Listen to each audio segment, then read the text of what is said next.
สบายดีพ่อแม่พี่น้องสบายดีFCทุกท่านมื้อนี้ก็มาหาน้องดีแท็กอีกแล้วพี่น้องเอ้ย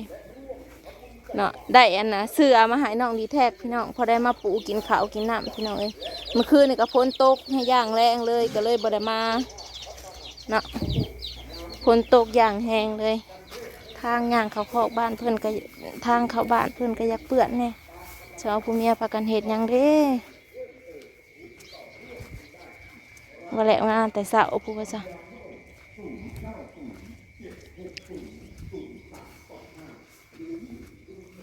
หน้าบ้านนะเขาแม่ป้าเขาแม่ใหญ่เพิ่นใส่บาตร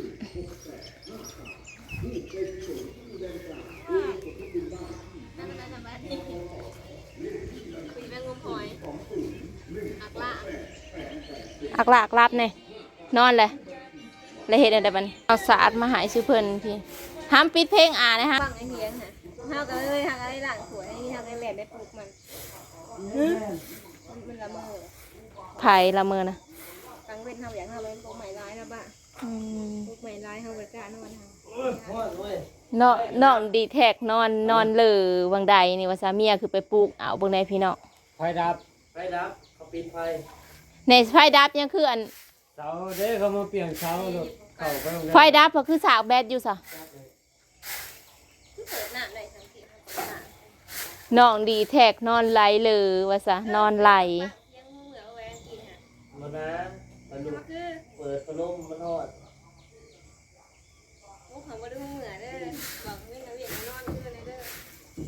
เอาสารมาให้น้องพี่น้องเอาเสื้อมาให้น้อง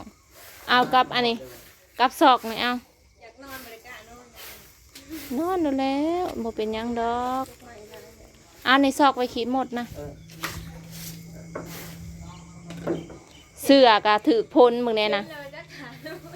ฮะ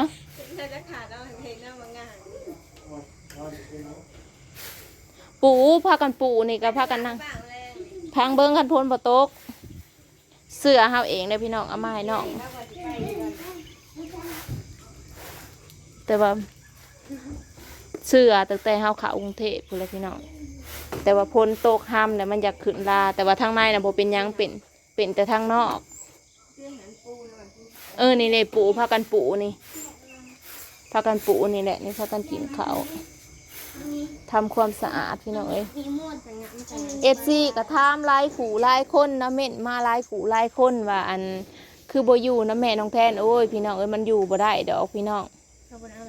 เขาบ่ได้เอาหลายคน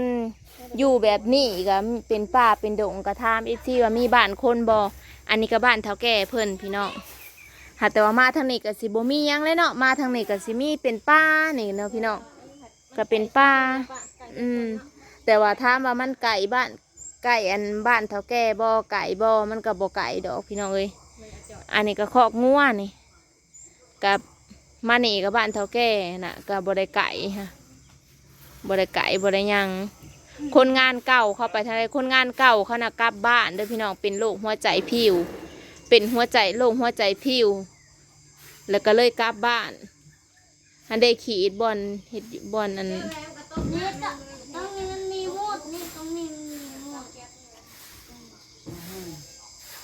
นอนกำลังเย็นเขาปิดพัดลมเขาปิดอะไร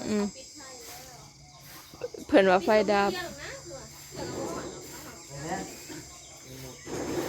หมดลายกระดักกระดอบอลน้องดีแท็กนะพี่น้องเอ้ยเขามาเปลี่ยนเสา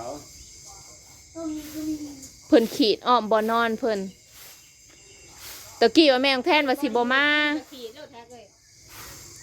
ตะกี้แม่งแทนว่าสิบ่มาเลยเพราะว่าแม่งแทนสิเอาโทรศัพท์ไปซ่อมพี่น้องโทรศัพท์เฮานี่แหละพี่น้องเอ้ยเมื่อยแต่ซ่อมแต่โทรศัพท์นี่มันสากแบตบ่เข้าพี่น้องเพราะว่ามันก็หลายปีได้4 ปีกว่าเลยโทรศัพท์เครื่องที่เฮาเล่น YouTube นี่เนาะบ่มีเงินซื้ออีกพี่น้องเอ้ยทำงานกะมึงเผาไปเส้นได้ดีนะเอาแล้วเล่มอนี่พากันส่วนกันไปหันไปนี่พากันไปแล้วพี่น้องไปพูดว่าลงเลยพ่อชี้ไปหายต้องเป็นเรื่องขาพ่อชี้ไปหายไปเอาโทรศัพท์ไปจิตเข้าปฏิสัยมันกินลูกแม่แก่กินไปบ่คือพาไปหาแขกเอาคือใส่เกลือโบกใส่เลยมีว่าตีนจะเป็นยังไง นี่ใส่เกลือ น้ำการ์ดก็น้ำการ์ดชื่ออันนั้นชื่อทุ่งตีนนี่มาใส่คือข่อยนี่ เอาโทรศัพท์ถ่ายคลิปเปิดกล้องไว้ น้องดีแท็กสิพาไปทางใด เอาไว้มา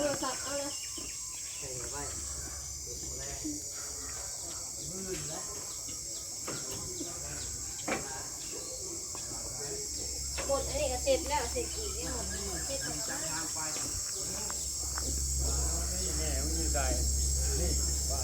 ตัวน้องลี่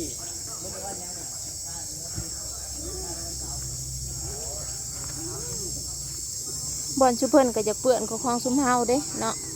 บอนแม่น้องแท้น่ะเป็นตาอยู่ซะบอนน้องดีแท็กน่ะมีแต่ป่าแม่นพี่น้องบอนน้องดีแท็กน่ะมีแต่ป่าก็ใกล้ขู่ใกล้คนอยู่พี่น้องเอ้ยก็มี FC เว้าดีเว้าหายเนาะเม่นมาหายเม่นมานะก็ขอขอบคุณหลายๆเนาะที่เขามารับชมส่องน้องแทนเนาะเอาอีหยังพอคืนแน่นี่บาดนี้นะ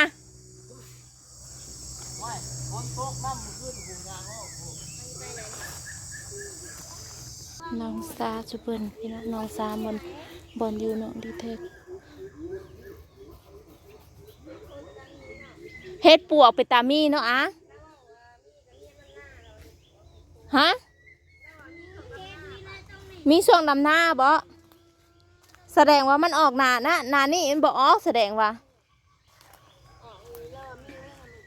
แท่เนี่ยได้เราเคยมาเก็บโอ้ยแสดงว่าได้กินโลดแสดงว่าเฮ็ดปวกนะซะถุงยาปลาลูก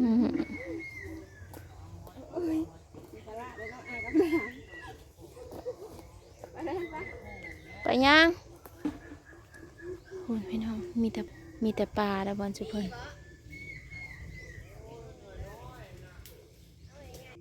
พูนพี่น้องจุเพิ่นหาแล้วไปมือไปบอลชุมหาบอลลุงขอดพาหาไปเห็นเด้ส่วงโตเฮาอันนะหน่วยน้อยก็บ่ต้องเอามันนะเฮ้ยหมายังให้ใส่ลูกน้องก็กวางแห้งอะไรพี่น้องโอ้เฮ็ดไปตาสิออกเนาะเฮ้ยแม่มาเขาอยากกินหมากนี่ หล่อหาเบิ่งเฮ็ดเด้อ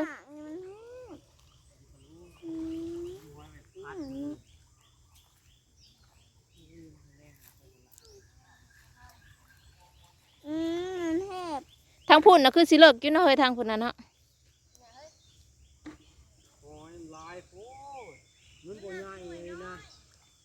มันน้อยๆบ่แล้วลูก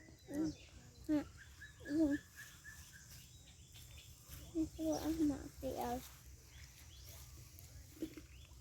ลายลื่นๆเนาะ มันเลิกอยู่ดี ช่องผู้เมีย เลิกเยอะจับตรงนี้จับตรงนี้ไม่กูกับโบทันลงจะเถื่อ หอยยังเก็บเอานะ เฮ้ยโขง แม่นว่าหอยโข่งเนาะบ่แม่นหอยเชอรี่ แม่นะ แน่หอยเชอรี่หอยโข่งมันบ่มีดอกอาแทก ต้นง่ายก็มีน่ะ ไอ้สลิงเขาตาเหรอ เอาตามันอ้อกินกะเอาสาดเอายังมาให้เพิ่นพี่น้องเพิ่นโทรว่าเพิ่นสิ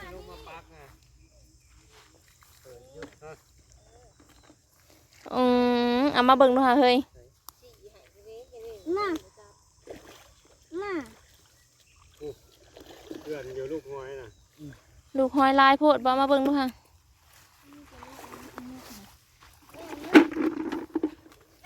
เอาละครับว่าสิใส่เบ็ดอยู่แต่ โอ้ยหอยเชอรี่เอาแทกโอ้ยหอยพี่น้อง หอยจูบอันนี้ลายอะไรหอยจูบ หอยจูบ มามือน่ะแห้งลายได้มือพ้นโบโตกนะเที่ยวนี่ มันลงเบิด เต็ม โอ้ยปลาเฮ็ดปวกแท้ๆโลดนี่นะยามเฮ็ดออกมาหาเด้อเอาแทกหาอะไรเห็นแล้วก็โทรหาเบิ่งในพี่น้องบอกกันบอกน้อง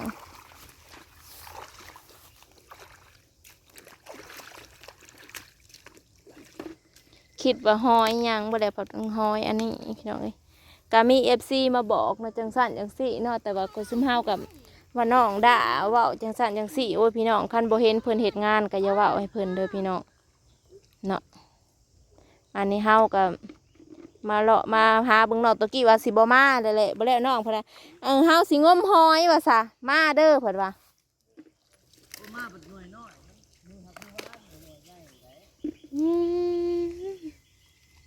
แดดพี่น้อง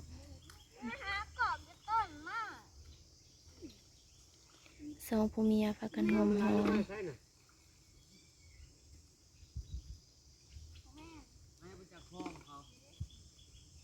แน่บ่แม่นน้ำอันน่ะติเฮ้ยคอยว่าน้ำขี้งัวบ่พังพุ่นก็มีได้พี่น้องพังพุ่นก็เป็นป่าเบิ่งเลยพี่น้องเอาแท็กเอาจะเคยเลาะเบิ่งเลาะขอบเบิ่งและเลาะเบิ่งเบิดแล้วนั่นแหละคอยว่ายามเฮ็ดออกคือสิออกลายจะคือบ้านเฮานี่เลยเนาะโอ้ยลูกมันลายโพดมันกับบ่ใหญ่เฮ้ยคือบ่อนเฮาไปงมในเดียวมือได้มือหนึ่งพาน้องไปกินข้าวเช้าแล้วไปบ่อนนั้นที่เคยเฮาไปงมเฮในเฮือนน่ะเด้ในห้องนะ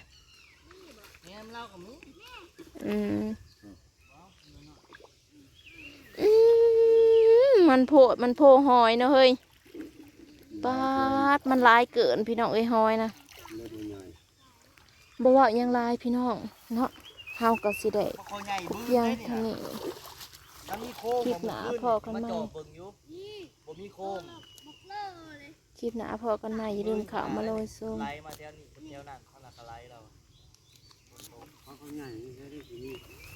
มีรถตึกไปส่งตัวค้างไว้ในอ่างแน่นโคกเราเฮมาหวานเราอ่ะ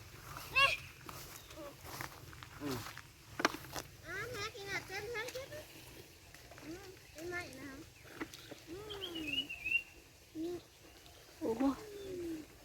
ต้มหัวตามหนอกดีๆแล้วก็ยันเบื่อตาย